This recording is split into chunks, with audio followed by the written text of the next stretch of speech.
káàsán nílé lóko lọ́nà lẹ́yìn òde akú iṣẹ́ òní akú àtàárọ̀ àṣekú ọjà òní. ṣáájú ń wá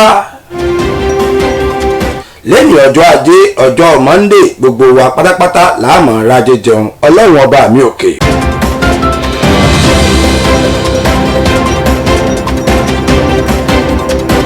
kò ní fàjẹ dùn wá níbi kọ̀ọ̀kan. ẹ káàbọ̀ padà nítorí pé èyí ni ìròyìn lérèfé láti iléeṣẹ́ Cream Radio tó kalẹ̀ sí ẹ̀yìn ilé ìfowópamọ́ Unity Bank lópòpónà tí máa lọ sí Ìwó Road nílẹ̀ Ìbàdàn. orúkọ tèmi ni Abdulbasit Okiki olúwa kì í tán. wọ́n tó papọ̀ kó lè bá a dùn kó lè bá a tún máa kan sí dáadáa lẹ́yìn tí í ṣe gbọ́ngbọ́n. ẹ̀rọ nǹkan fìdílé tàbí kẹ́ ẹ fi nǹkan lédìí kẹ́ ẹ lè bá gbádùn mi bí èbó ṣe ń gbádùn tí lórí ìròyìn lérèfé.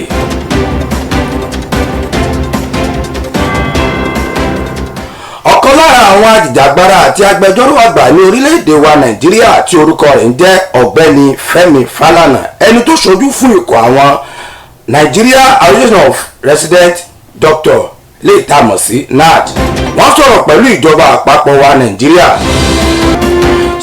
síwájú sí ní ọjọ́ 16 oṣù kẹjọ ọdún tí a wà yìí lẹ́yìn tí ó kù díẹ̀ kí ó pé ọ̀sẹ̀ kan tí àwọn àjọ NARD kí wọ́n gùn lé ìyanṣẹ́lódì.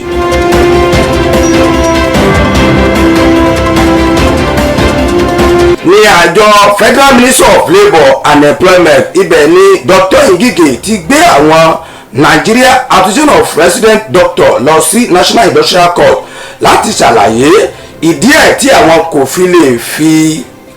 fi lè ṣe ìfilọ́lẹ̀ no work no pay lẹ́yìn tí àwọn àjọ NARD kòrò ojú sí. lẹ́yìn èyí ni ilé-ẹjọ́ sún ìgbẹ́jọ́ náà sí ọjọ́ 15 oṣù kẹsàn-án ọdún 2021. tí a kò bá gbàgbé àjọ NARD àwọn Nigeria Association of Resident Doctor gùn lé ìyanṣẹ́lódì ní ọjọ́ 2 oṣù kẹjọ nígbà tí ìjọba àpapọ̀ kùnà láti mú ìlérí eléyìí tí wọ́n ṣe papọ̀ pẹ̀lú wọn ṣẹ léyìí tí wọ́n ń pè ní Memorandum of Understanding. sábà pé 12 nínú àwọn nǹkan tí àjọ NARD National Nigeria Association of Resident Doctor béèrè fún. 12 nínú rẹ̀ náà ni owó oṣù àwọn òṣìṣẹ́ bíi 114 lẹ́yìn tí ń bẹ ní ìtàkùn GIFMS GIFMIS. èkejì ni yíyọ owó adójútòfò fún àwọn bíi 21 tí wọ́n jẹ́ ọlọ́run nípè láti ara àìsàn COVID-19 eléyìí tí wọ́n kó nígbà tí wọ́n ń bẹ lẹ́nu iṣẹ́. ọ̀kan lára àwọn òṣèré orí ìtàgé tí orúkọ rẹ̀ ń jẹ́ Ìyábọ̀ Òjó ojú sí bí ìkan lára wọn lẹ́yìn tí wọ́n ń pè ní Fúnkẹ́ Akíndélé bó ṣe gbóṣùbà kárí rabadẹ àti dáadáa fún ìkejì rẹ̀ lẹ́yìn tá a mọ̀ sí Abraham Tóyìn fún gbígbé eré orí ìtàgé tuntun eléyìí tó gbé jáde láìpẹ́ yìí lẹ́yìn tí í ṣe ọjọ́ Jímọ̀ tó kọjá. Fúnkẹ́ Akíndélé ni ẹni tó jẹ́ wípé ó gbóṣùbà rabandẹ̀ fún Tóyìn Abraham fún eré ìgbéléwò eléyìí tí ó ṣẹ̀ṣẹ̀ gbé jáde fún àwọn ènìyàn léyìí tó jẹ́ wípé àwọn àjọ tí wọ́n máa ń ṣe okùnfà àbí ká sọ wípé àwọn tí wọ́n máa ń gbóríyìn fún àwọn tí wọ́n bá ṣe eré orí ìtàgé ni wọ́n ṣe kíni ni wọ́n gbé òṣùbà rabandẹ̀ náà fún àwọn ni wọ́n sì ṣe àyẹ̀wò rẹ̀ òun ló wá ṣokùnfà eléyìí tí Fúnkẹ́ Akíndélé tóun náà tó fi gbé òṣùbà náà fún. eléyìí ni Ìyábọ̀ Òjó ló koro ojú sí. gẹ́gẹ́ bí a ti ṣe mọ̀ wípé Tóyìn Abraham pẹ̀lú eré orí ìtàgé tuntun eléyìí tí ó ṣẹ̀ṣẹ̀ gbé jáde tí orúkọ rẹ̀ ń jẹ́ Ghost 2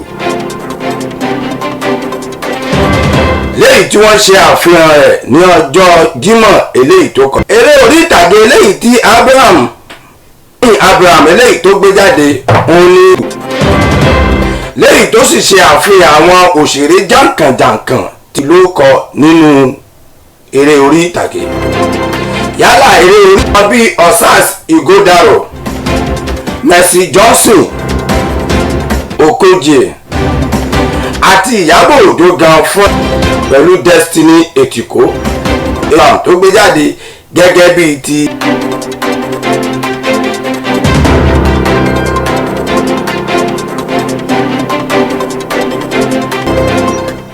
NFF wọ́n ti gbóríyìn fún àwọn ọmọ agbábọ́ọ̀lù Shooting Star fún àgbéga eléyìí tí wọ́n gbà lọ sí Premier League ní eléyìí tó ń bọ̀.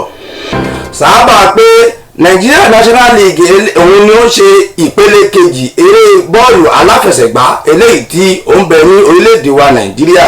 Ibẹ̀ ni ikọ̀ ẹgbẹ́ agbábọ́ọ̀lù wa Shooting Star eléyìí tá a mọ̀ sí 3SC ibẹ̀ ní. lẹ́yìn ìgbà tí ikọ̀ ẹgbẹ́ bọ́ọ̀lù 3SC eléyìí tá a mọ̀ sí Shooting Star eléyìí tí ń bẹ ní ilẹ̀ Ìbàdàn ti wà níbí lẹ́yìn tí wọ́n ní àmì méje nínú eré bọ́ọ̀lù aláfẹsẹ̀gbá abala ẹlẹ́ẹ̀kejì lẹ́yìn tá a mọ̀ sí Nigeria National League.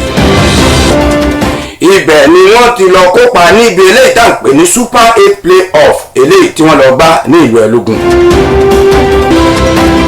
Ọ̀gọ̀rọ̀ àwọn èèyàn ńlá jàǹkànjàǹkàn ni wọ́n gbé òṣùpá káre fún gbogbo àwọn agbábọ́ọ̀lù Shooting Star sábà pé Ọlọ́run ní kí wọ́n gba ipò àkọ́kọ́ lọ sí Nigeria Professional Football League.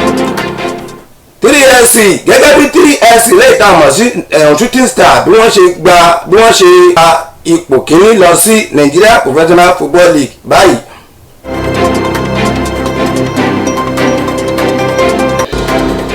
Ọ̀gọ̀rọ̀ náà àwọn agbábọ́ọ̀lù 3SC inú wọn dùn nítorí pé 2017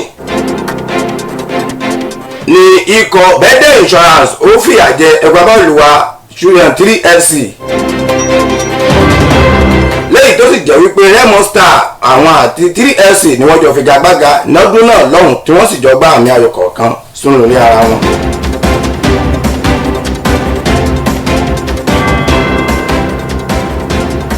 èyí ni ó ṣokùnfà eléyìí tí inú àwọn agbábọ́ọ̀lù 3SC tínú wọn fi ń dùn gẹ́gẹ́ bí wọ́n ṣe pegedé tí wọ́n sì fọ̀rọ̀ jẹ́ka láti lọ síbi Nigeria Professional Football League. tí ó ṣe olórí ẹgbẹ́ bọ́ọ̀lù wa Nàìjíríà tá a mọ̀ sí NFF ọ̀gbẹ́ni Amadu Mabi Pini inú wọn dùn gẹ́gẹ́ bí àwọn ọmọ agbábọ́ọ̀lù 3SC náà ṣe pegedé lọ sí Nigeria Professional Football League. Wọ́n sì gbóṣùbà ràǹdẹ̀ràǹdẹ̀ fún wọn nítorí wípé wọn kò sí èèyàn tó lérò wípé 3SC wọ́n lè gbégbá orókè. ìròyìn wa lérèfé kò ní jù báyìí lọ. Orúkọ tèmi ni Abdulbasit Okiki láti ilé-iṣẹ́ Cream Radio lóyìí tó kalẹ̀ sí ẹ̀yìn ilé ìfowópamọ́ Unity Bank lópòpónà Olúyọ̀lé nílẹ̀ Ìbàdàn. ẹ kú kalẹ̀.